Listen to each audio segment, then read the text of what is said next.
Greetings shipmates and welcome to another episode of Let's Make Mistakes. This morning I am going to be looking at patch 8.0.1 that dropped overnight and what that means for AA changes. We did 3 games this morning, so I thought it would be worth jumping straight in here and taking a look. First up, this first Hakuryu game, we are running the short Torps and we've managed to isolate this Zhao. So we are going to put a few runs on him with his short range torpedoes just to see what his AA is doing, see what our squadrons are doing and see what we can get out of him damage wise. This game was a loss and we'll cover that later on and what that actually meant for our planes and our AA, but it is important just to see in the early stages here and what happens shortly afterwards as we cover just a few highlights from both games and then look at an objective game at the end, what AA is doing now.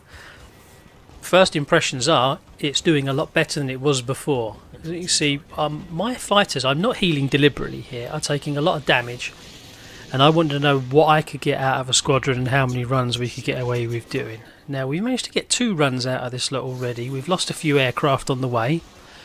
We're still turning in and we're going to have one more go at him again. We've managed 2 torpedo hits on him so far. We haven't had any floods, but he is still coming. We're putting our last lot of planes across again and then we've lost them. And we are back to the carrier. Now, let's fast forward in the game now. I'll direct your attention to chat. Zhao kill 49 planes. That's how many planes that Zhao took, not just off of me, but off of the other CV that was in this game as well. 49 planes. So AA is definitely working better. And as we can see, unfortunately we don't see the health bar here, but these rocket attacks on this Mosfar and the damage the planes are taking, it's a lot more. So you have to plan your runs and your attacks a little bit more. Now I've purposely chosen the tier 10 ships. There were tier 8 ships in this game we did a little bit more damage to, including a Neptune at tier 9, but it's the tier 10s we're looking at. So we skip on to our next game here, and this Friedrich de Gross has isolated himself, so we're coming in on him with AP bombers.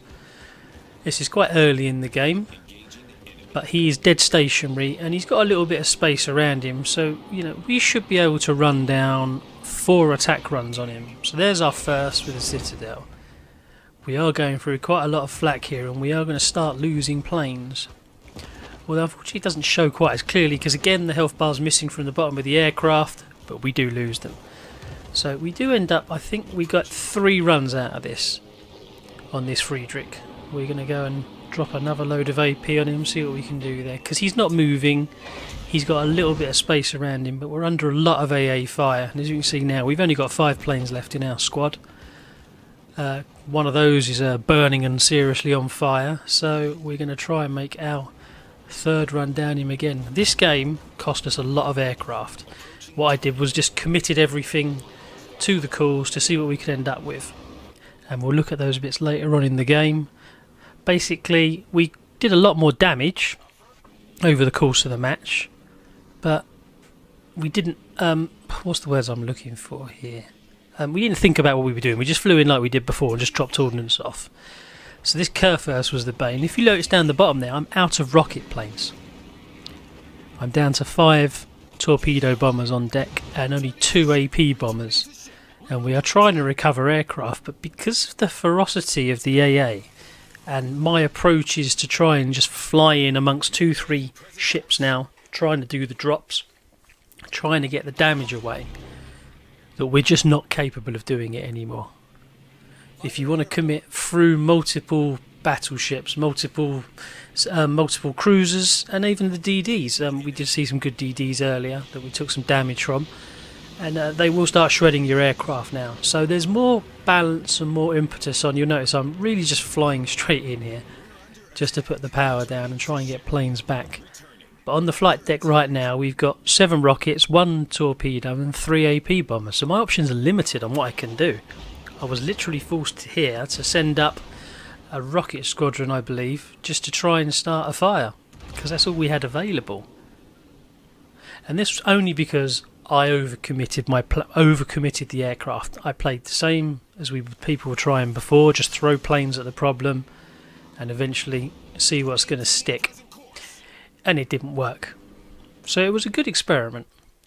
So then we moved on to an objective-based support game, which is really what a CV, in my mind, is probably for, is to support your teammates, support their play, and bring home the bacon.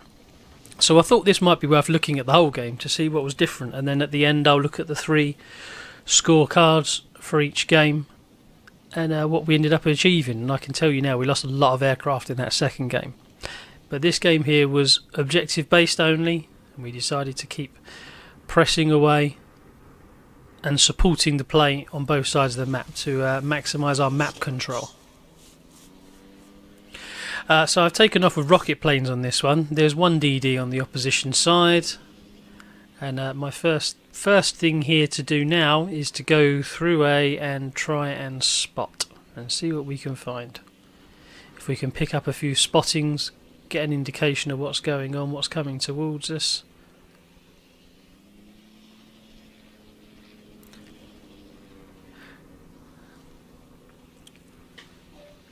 So we're going to make our way through A. We're picking up the first lot of torpedo bombers there.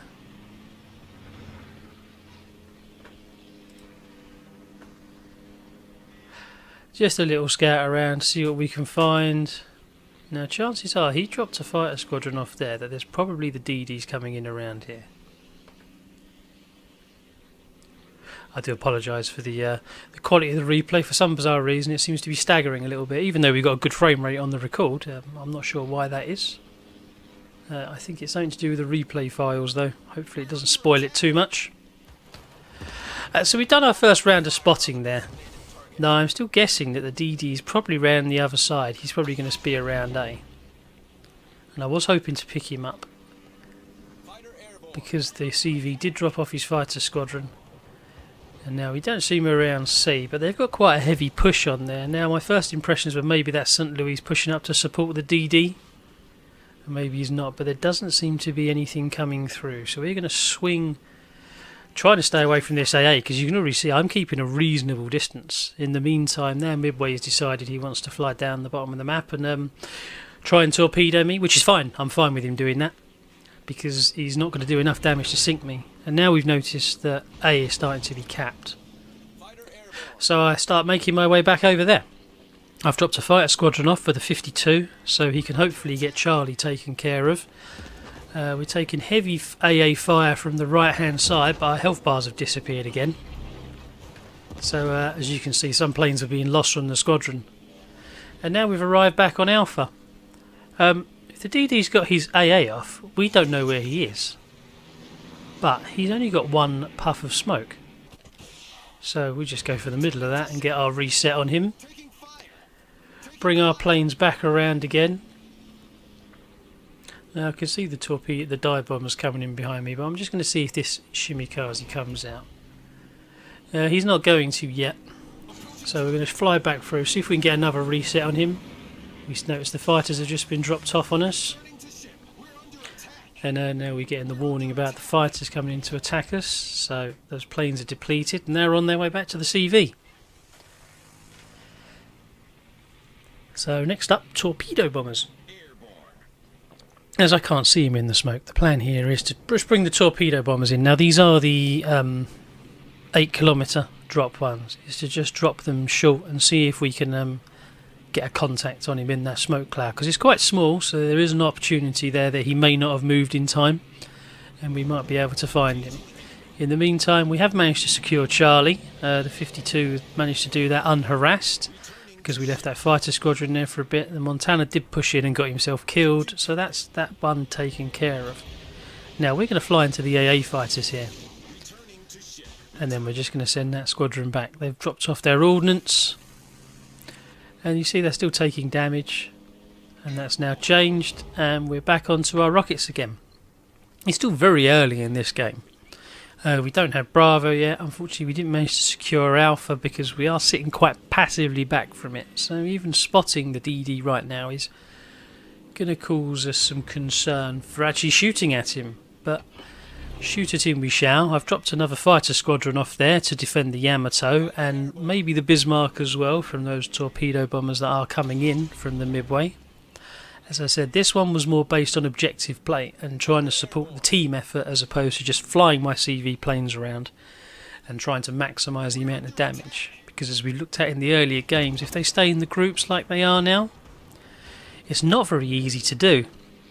So Bravo, Minotaur's there. I'm just going to fly over there and see if I can help out a little bit, because that Minotaur's just round the corner. So I want to do a reset on him, which we've managed to achieve, and he's now driving in towards the island. Meanwhile, you may have noticed in the bottom corner that the midway was just trying to drop me again. More torpedoes coming in on my CV, and I've lost my squadron to that Minotaur. They're a goner. So I think a couple of them made it out. None from the last wave though, which is to be expected. Minotaur AA is very, very strong.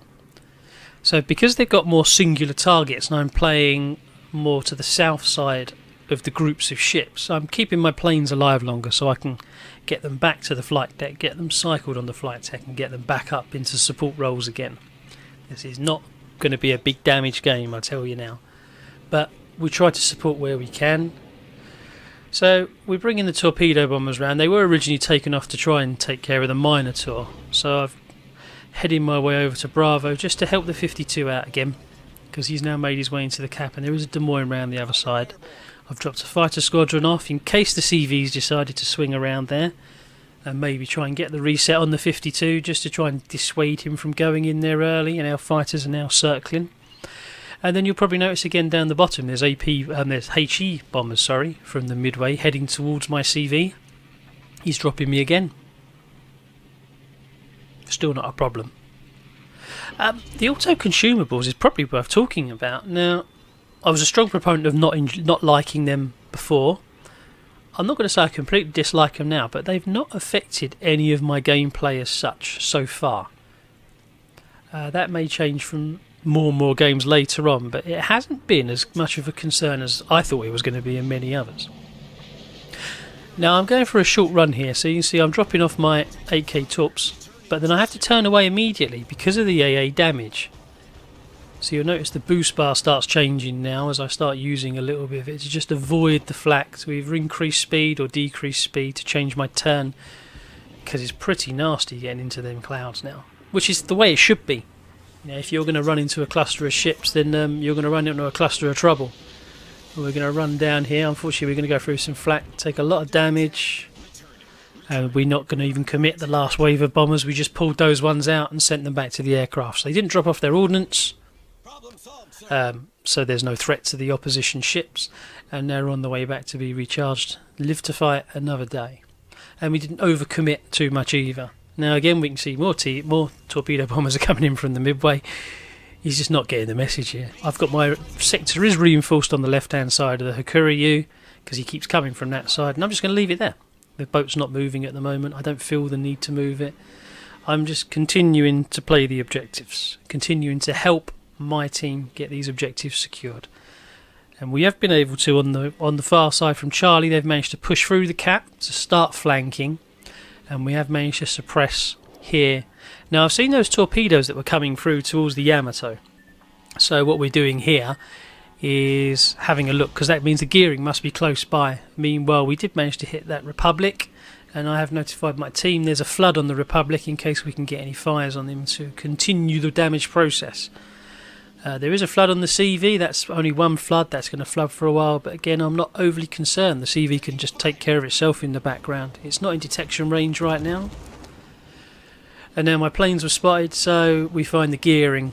Our rocket planes have taken a lot of damage here, so what we're going to do is just do what we can for damage, but I want to keep the gearing spotted. So there's my first bit of damage to him. That was 7 penetrations. We got 1 fire. Couple of incapacitations, which is quite handy, so we can go back round and have another run at him. Just keeping an eye on how many planes I got left. We want to keep the gearing spotted. Now I'm down to 2. I just need to be mindful, so I drop off the fighter squadron. We can see fire coming in on the gearing from many different positions right now. The fighter squadron's still up, which has just gone down as I've just gone in for my final bomb run on him to try and finish him off. The rocket's hit. There is ordnance in the air coming in from the right hand side, and I believe the Bismarck should take care of him, and he does. So that's the DD taken care of now. I mean, we're only 10 minutes into this game. We haven't actually lost a huge amount of ships. It's quite a tactical game. People are playing quite cagey, not pushing too much. And we're doing the same thing. We're just carrying on with this supporting role. Now I can see these bombers coming towards the Bismarck and the Yamato, so I'm racing over there as quick as I can to try and support the battleships. Get some fighters over their head. And the Minotaur's taking care of the Iowa. We know we're not going to make the Bismarck. He's under too much fire. But we can drop some fighters off over the top of the Yamato. And we'll carry on having a hunt around. We're going to bring our torpedoes around. We know there's a large block of ships around the other side of this island. Now, what you can't do, you did before with your 8.1s, was fly in, drop, fly in, drop, fly in, drop. So I start the run early here. Line that up. The reticle takes longer to line up. Drop them off. And then pull away. I tried this before. If you try, you can't drop all three off before you arrive at a target. Now, if they're stationary, it takes a little bit longer. So after you pull out of the bombing run, there's another. I think it works probably about a second, maybe 2 second delay before you can actually drop your ordnance off again. So what I tried to do here is the midway. My planes are undetected. Is just line up one torpedo on him because right now he's not moving. So I get to the 8.1 threshold, drop them off. And then turn the planes away and bring them back. Because if we'd have flown the next set in, he'd have known we were torpedoing him. But in the meantime, our fleet has managed to push all the way through Charlie. The points are still ticking down quite nicely at the moment. Now I've taken off with the AP bombers because we've got some cruisers left that haven't got an awful lot of health. Now what will happen here is we need to commit the whole squadron to this kind of attack run. Because if we don't, we're not going to get the damage we need. We have a few aircraft in reserve, but again you'll notice down the bottom there that our reserves on deck are a lot lower than they were before. We were able to cycle our aircraft very quickly and just keep torpedo wave after torpedo wave after torpedo wave coming. Can't do that now. That's for the better, I think. I'm quite happy with that change.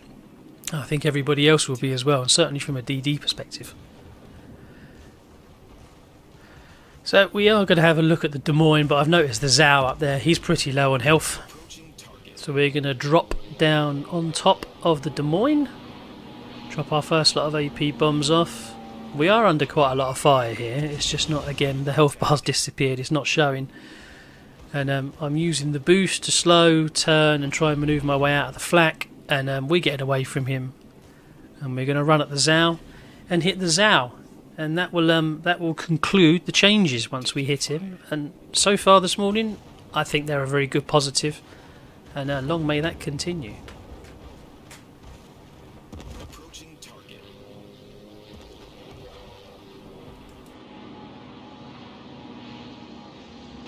Taking fire. Target to ship. We've destroyed an enemy cruiser.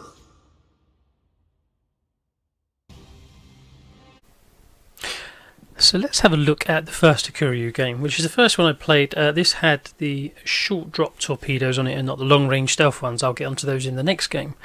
But we did 100,000 damage, and this is a typical game of what we was doing beforehand, before the fix pack came in. But the important thing to note on here is what we actually did on an AA side and what we lost. So our team score was, we finished near the top, but not really relevant too much when you look at the detailed report. We lost 56 aircraft this time round. And this was playing similar to before, but with short stack torps. So we lost a lot of fighters. We lost a lot of attack aircraft, the Moskva, the Edinburgh, the Fletcher and the Zhao, taking a fair chunk of those away from us. Lost a lot of our dive bombers. And then we also lost a lot of our torpedo bombers as well. The Zhao's AA defence taking much more care of those than it was before the patch, so we were struggling to keep the flight deck full all the time, which would take us quite quickly into our next battle afterwards.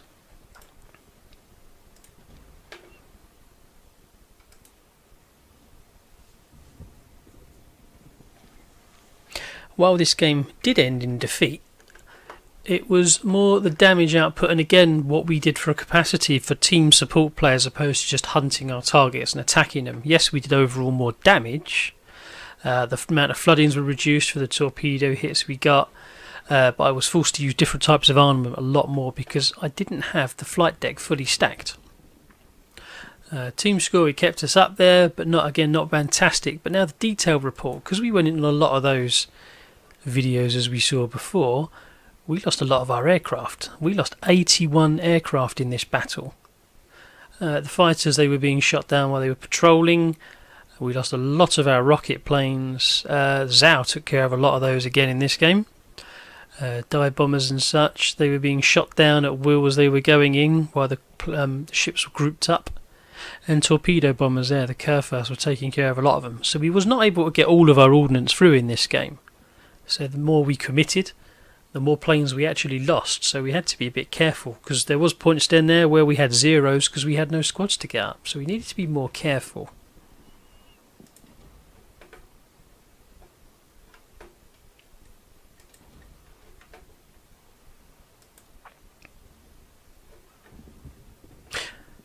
Now this game's more interesting. As we were set up properly this time, we played a more supporting role. So we had a lot more defended flags, a lot more spotted ribbons on this. But more importantly, these planes shot down from my fighters and from the aircraft using fighters as well. Had an overall more impact on this game, even though our damage output was a lot lower. Team score though, that kept us up there because we played the objectives a little bit more. We just kept things spotted, we denied them the space with the torpedoes, and we was able to push them away. So on our detailed report, because we played a slightly more tactical game, we lost a lot less aircraft in this game. We were picking our targets a little bit more carefully, wasn't pushing at the attack play too much, and we were giving ourselves the best opportunity to do as much damage as we could, but deny them the space and deny them the caps and deny them the map control.